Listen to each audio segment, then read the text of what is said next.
सर्वसाधारण परिस्थितीमध्ये आर्टिकल 246 मध्ये एक गोष्ट सांगितलेली आहे की राज्य सूचीवरती जो कायदा करण्याचा अधिकार आहे तो फक्त आणि फक्त राज्य विधिमंडळाला आहे. पण तो कधी, तो काही ठराविक परिस्थितीत, ज्याला आपण सर्वसामान्य परिस्थिती म्हणतो. पण मित्रांनो, भारतीय राज्यघटनेमध्ये 5 असे विषय दिलेले आहेत किंवा 5 अशा परिस्थिती दिलेल्या आहेत की ज्या 5 परिस्थितींमध्ये संसद राज्य सूचीवरती कायदा करू शकतो. त्याच्यातल्या 2 सिच्युएशन्स आज आपण बघणार आहोत.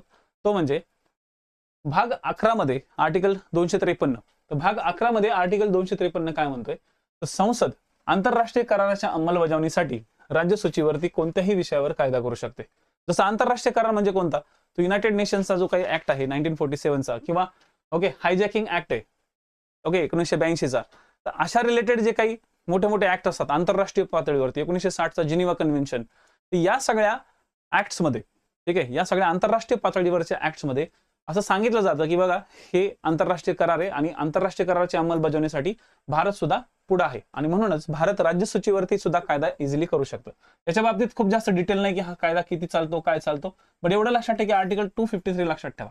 तसंच आर्टिकल 357. आता हा जो भाग आहे हा भारतीय राज्यघटनेच्या काय आणीबाणीच्या पट्ट्यामध्ये येतो, म्हणजे भाग 18 मध्ये येतो. राष्ट्रपती जर राजवट असेल, राष्ट्रपती राजवट जर चालू असेल तर ठराविक राज्यांमध्ये त्या राज्यासाठी संसद राज्य सूचीवरती कायदा बनवतं.